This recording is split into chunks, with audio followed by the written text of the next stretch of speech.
Assalamualaikum warahmatullahi wabarakatuh. Terima kasih yang sudah mengunjungi channel kami. Dalam kesempatan kali ini, saya akan membahas soal P3K kompetensi teknis untuk guru sekolah dasar. Ini adalah video yang ketiga. Di video yang ketiga, saya akan membahas dari soal yang ke-11 sampai 15. Soal yang ke-11, untuk mengukur sejauh mana kemampuan siswa secara kognitif, psikomotor, dan afektif merupakan A. Jenis penilaian, B. Fungsi penilaian, C. Prinsip penilaian, D. Tujuan penilaian, atau E. Asas penilaian. Nah, kira-kira mana jawaban yang tepat? Kita perhatikan ya mengenai pembahasannya. Di sini dijelaskan mengenai tujuan penilaian dan fungsi penilaian.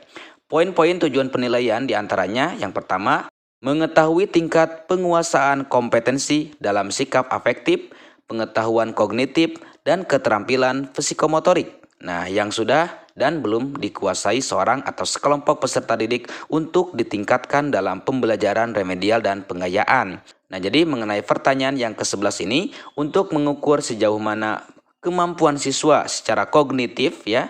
Kognitif di sini adalah pengetahuan, psikomotor, keterampilan, dan afektif atau sikap. Nah, ini merupakan tujuan penilaian ya. Jadi dalam tujuan penilaian itu, satu, mengetahui tingkat penguasaan kognitif, psikomotor, afektif. Kemudian yang kedua, menetapkan ketuntasan penguasaan kompetensi belajar peserta didik dalam kurun waktu tertentu, yaitu harian, kemudian tengah semester, 1 tahun, dan masa studi satuan pendidikan. Kemudian menetapkan program perbaikan atau pengayaan. Kemudian yang keempat, memperbaiki proses pembelajaran. Sementara fungsi penilaian diantaranya adalah mengembangkan sejauh mana peserta didik menguasai suatu kompetensi. Kemudian yang kedua, mengevaluasi hasil belajar peserta didik dalam rangka membantu peserta didik untuk memahami kemampuan dirinya. Yang ketiga, mendiagnosa kesulitan belajar. Kemudian yang keempat, kontrol bagi pendidik dan satuan pendidikan tentang kemajuan peserta didik. Baik, kita tentukan jawaban untuk soal yang ke-11 ini adalah tujuan penilaian. Selanjutnya pertanyaan yang ke-12. Seorang guru sebelum melaksanakan pembelajaran mempersiapkan perangkat pembelajaran. Setelah menyusun indikator pembelajaran, lalu menyusun tujuan pembelajaran. Hal ini termuat dalam A. Silabus pembelajaran, B. Rencana pelaksanaan pembelajaran atau RPP, kemudian yang C. Rencana penilaian pembelajaran, yang D. Analisis KI dan KD, atau E. Program semester. Nah, kira-kira mana jawaban yang tepat untuk soal yang ke-12 ini? Kita perhatikan ya pembahasannya. Indikator dan tujuan pembelajaran adalah komponen dari rencana pelaksanaan pembelajaran atau komponen RPP ya. Pada silabus tidak terdapat indikator dan tujuan pembelajaran. Jadi jawaban yang tepat untuk soal yang ke-12 ini adalah B. Rencana pelaksanaan pembelajaran atau RPP. Selanjutnya soal yang ke-13. Silabus dan RPP adalah pedoman bagi guru dalam melaksanakan pembelajaran yang berupa rencana pembelajaran. Perbedaan antara silabus dan RPP atau rencana pelaksanaan pembelajaran adalah A. Silabus berisi kompetensi dasar dan RPP berisi kegiatan belajar yang diarahkan untuk mencapai kompetensi dasar. B. Silabus berasal dari pengembangan standar isi dan standar kompetensi lulusan, dan RPP bersumber dari standar kompetensi lulusan. Kemudian C. RPP dibuat oleh setiap guru dan silabus dibuat oleh tim guru. Kemudian D. RPP dibuat oleh guru sedangkan silabus dibuat oleh satuan pendidikan.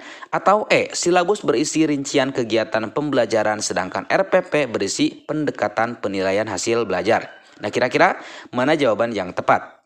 Kita perhatikan pembahasannya. Silabus itu berisi kompetensi dasar dan RPP berisi kegiatan belajar yang diarahkan untuk mencapai kompetensi dasar. Jadi kita tentukan jawabannya adalah yang A ya.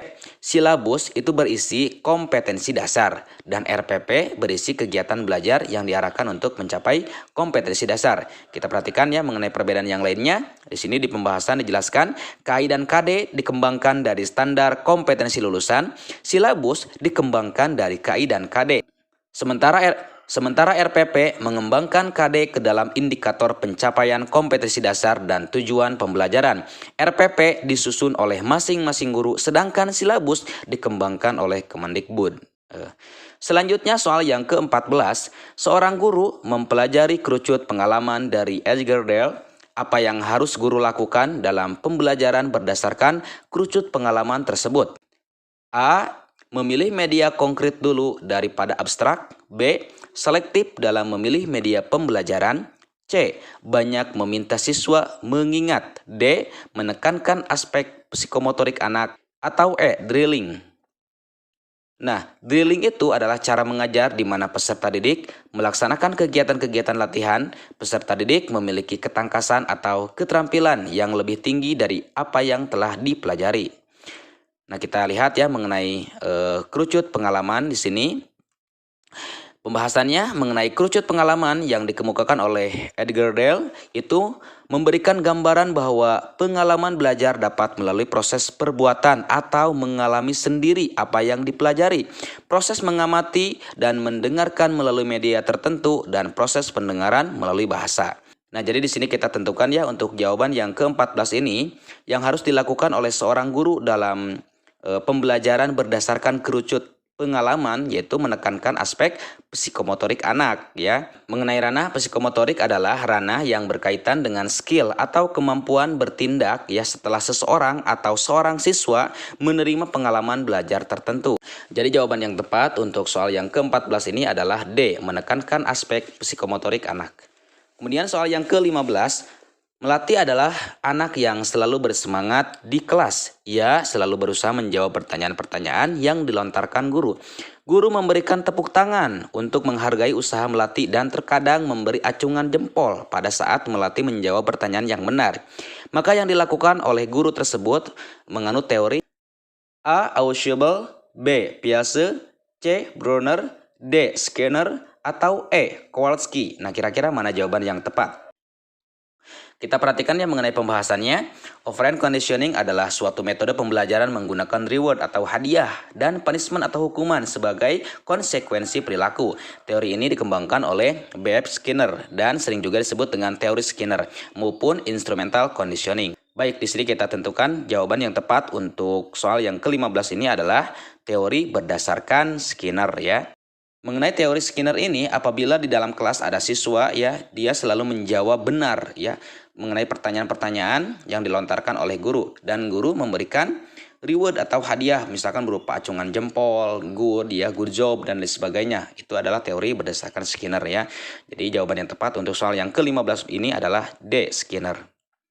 Nah, itulah pembahasan soal P3K pada video yang ketiga. Insya Allah nanti akan dilanjutkan pada pembahasan P3K yang berikutnya. Ya, sekian. Assalamualaikum warahmatullahi wabarakatuh.